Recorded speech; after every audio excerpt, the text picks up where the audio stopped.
कैसे हैं आप? उम्मीद है सब ठीक ठाक होंगे और अपने अपने घरों में खुश और आबाद होंगे। अल्लाह ताला आप लोगों को खुश रखे, आबाद रखे और हर तरह की नागहानी आफ़तों, मुसीबतों और बलाओं से आपको महफूज रखे। आमीन सुम्मा आमीन। आज कोई व्लॉग नहीं है, आज मैं ये बस बना रही थी हलवा, तो मैंने कहा मैं आपके साथ भी शेयर कर दूँ। ये हमारे इलाके का मशहूर हलवा है और ईद पे हमारे यहाँ ज़रूर बनता होता है, तो फिर मैंने कहा मैं आपके साथ भी शेयर कर दूँ। इसके लिए मैंने ली है हाफ़ के जी सूजी, जिसको रवा भी बोलते हैं, और 2 से 3 टेबलस्पून, आप 2 भी ले सकते हैं, 3 भी ले सकते हैं, ज़्यादा भी ले सकते हैं। तो ये योगर्ट मैंने ली है 2 से 3 टेबलस्पून। तो इसको अच्छी तरह बीट कर लिया है, हाथ के साथ ही मैंने ना अच्छी तरह फेंट लिया है और इसमें ऐड कर दिया है सूजी में। और साथ में ही अब मैंने दूध लिया है, तो दूध में इतना डालूँगी कि ये जो सारी सूजी है ये सारी इसके अंदर भीग जाए, और हाथ की मदद से मैं इसको अच्छी तरह मिक्स करूँगी ताकि कोई भी पार्ट ना इसका ड्राई ना रह जाए। तो इसमें जितना मज़ीद दूध चाहिए होगा वो आप मज़ीद ऐड कर सकते हैं। तो बस ये भीगी भीगी सी होनी चाहिए और एक स्मूथ किस्म का पेस्ट होना चाहिए बना हुआ। अब मैं इसको 2 से 3 घंटे के लिए रख दूँगी और फिर मैं बताती हूँ मैं क्या करती हूँ इसके साथ। ये अब मैंने इसको 2 से 3 घंटे के बाद मैंने इसको देखा है, तो ये अच्छी तरह भीग चुकी है। और अब इसको मैंने एक बड़ा बाउल लिया है। एक तो इसका ये तरीका है, इसकी दोधी निकालनी है। हम इसको दोधी बोलते हैं, जिसको नशास्ता भी बोलते हैं, तो ये इसका नशास्ता निकालना है। तो इसके लिए मैंने एक बड़ा बाउल लिया है, उसमें एक मलमल का कपड़ा लिया है। तो एक साइड से मेरे हस्बैंड ने पकड़ा हुआ है और एक साइड से मैंने पकड़ा हुआ है, और अच्छी तरह मैं इसको इस तरह मसलती जाऊंगी और ऊपर से पानी डालती जाऊंगी, तो नीचे जो है दोधी इसकी निकलती जाएगी। एक तो इसका ये तरीका है, लेकिन ये तरीका बहुत बहुत मुश्किल है क्योंकि इसमें बहुत टाइम लगता है। ये हलवाई करते हैं, तो ये बस मैंने आपको दिखाना था कि इस तरीके से भी किया जाता है। असल तरीका जो है वो यही है कि इसको इस तरीके से इसकी दोधी निकाली जाती है, इसका नशास्ता निकाला जाता है। तो ये थोड़ा सा मैंने ऐसे निकाला इस तरीके से, और ये बाकी जो पार्ट बचेगा ना तो इसको फेंक देंगे, जो मतलब वो जो दाने दाने बचेंगे ना तो उसको फेंक देंगे। ये देखिए थोड़ी सी मैंने ऐसे निकाली है।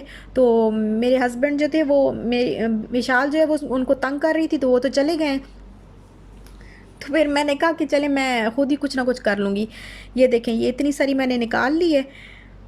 और अब ये इसका दूसरा तरीका जो है वो ये है, ये इजी तरीका है, आप ये आराम से कर सकते हैं। ये देखिए ये जो दाने दाने बचे थे ना, इनको मैंने अलग कर दिया है। तो दूसरा तरीका ये है कि आप इसको ब्लेंडर में डालें, सूजी को, भीगी हुई सूजी को ब्लेंडर में डालें, उसमें थोड़ा सा पानी डालें और उसको अच्छी तरह ब्लेंड कर लें। और ब्लेंड करने के बाद वो जब एक ज़रा लिक्विड लिक्विड सा बन जाता है ना, तो फिर आप कपड़े के अंदर उसको छान लें और छान के इसकी दोधी अलग कर लें, और बाकी जो दाने हैं इसके वो आप फेंक दें। मुश्किल लग रहा है ना, मुश्किल है, लेकिन फिर मज़े की चीज़ तो है, वो ज़रा थोड़ी सी मेहनत के बाद ही मिलती है ना। ये बनता बहुत मज़े का है और इतना मज़े का ये बनता है, जेली जेली की तरह बनता है। ये इसमें दाने नहीं होते, दानेदार नहीं होता, ये बहुत मज़े का ये हलवा बनता है और महंगा भी मिलता है। ये काला बाग का मशहूर हलवा है। तो ये देखें मैंने इसमें फिर अब कपड़े में जो है मैं इसको छान रही हूँ कपड़े से। ये देखें और बड़े ही आराम से निकल रही है। जो दोधी होती है ना वो बहुत आराम से, ये देखें निकल आई है सारी। और ये जो अब बाकी वाला हिस्सा होगा ना इसका, ये मैं फेंक दूंगी। और अब मैंने इसको ना 2-3 घंटे के लिए रख दिया था, क्योंकि मैं ख़ुद भी बहुत थक गई थी ये सारा काम करने के बाद। तो फिर मैंने इसको रख दिया आराम से ना। तो ये देखें रखने के बाद ये इस तरह जली जली टाइप सी हो, इसकी ये देखें इसका जो टेक्सचर है ये इस तरह का बन गया, जली की तरह का। ये देखें, ये देखें। और हाफ़ के जी मैंने सूजी ली थी, तो हाफ़ के जी ही मैं शुगर ले रही हूँ और हाफ़ के जी ही देसी घी लिया है। आप देसी दूसरा घी भी यूज़ कर सकते हैं और ऑयल भी यूज़ कर सकते हैं, लेकिन मैं इसके अंदर देसी घी डाल रही हूँ। अब जो शुगर होगी वो मैं इसमें इस ऑयल के अंदर, इस देसी घी के अंदर डाल दूँगी और इसी में घी में ही मैं इस शुगर को मेल्ट करूँगी। अच्छी तरह इसको हिलाती जाऊँगी, ज़रा टाइम लगेगा, मेल्ट होने में टाइम लगेगा। तो इसको बस हिलाती जाऊँगी और ये इसका ये जो है अच्छी तरह मेल्ट हो जाएगी इसी के अंदर। और कलर जो है वो आपने जितना रखना हो, अगर डार्क रखना हो तो मज़ीद आप इसको डार्क कर सकते हैं, लेकिन मुझे इतना चाहिए तो बस मैं इसके अंदर अब जब ये मेल्ट हो गई अच्छी तरह, तो फिर मैंने इसके अंदर जो मैंने नशास्ता निकाला था, जो दूधी मैंने निकाली थी, वो मैंने इसके अंदर ऐड कर दी है और इसको अच्छी तरह मिक्स कर दूंगी। जल्दी जल्दी मिक्स करना है ताकि गिल्टियाँ ना बन जाए इसमें, वो जो मोटे मोटे से जो है वो पार्ट्स बन जाते हैं और वो फिर मसला होगा उनको। ये अब इसको अच्छी तरह जो है हम मिक्स कर लेंगे।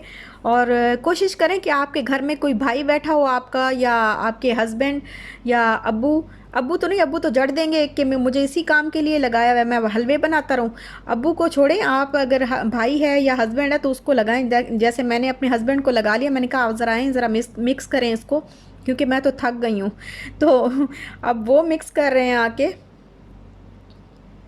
और इसमें बड़ी मेहनत लगती है क्योंकि बहुत देर तक इसको हिलाना पड़ता है और मिक्स करना पड़ता है, तो काफ़ी देर लगती है और ज़ोर भी लगता है। तो अब ये हमने मिक्स इसको अच्छी तरह कर लिया। इसको फिर इसमें अगर आप ड्राई फ्रूट्स जितने भी हैं वो आप डालना चाहें आप डाल सकते हैं।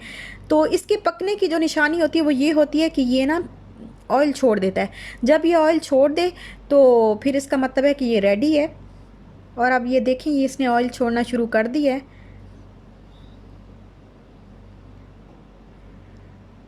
बस इसी तरह इसको हिलाते जाएंगे, मिक्स करते जाएंगे और पकाते जाएंगे। तो ये देखिए, ये बिल्कुल रेडी हो गया और ये बिल्कुल जैसे जेली होती है ना, जेली टाइप का बिल्कुल। ये देखें, इसमें दाना बिल्कुल भी नहीं है और बड़ा मज़े का लगता है। आप ज़रूर ट्राई करिएगा और आपको भी इंशाल्लाह अच्छा लगेगा। ये देखें, इसने ऑयल छोड़ दिया तो अब ये बिल्कुल रेडी है।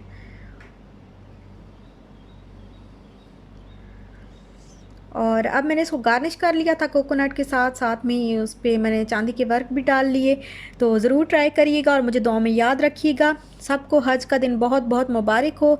इंशाल्लाह फिर मिलते हैं नेक्स्ट व्लॉग के साथ, तब तक के लिए अल्लाह हाफिज़।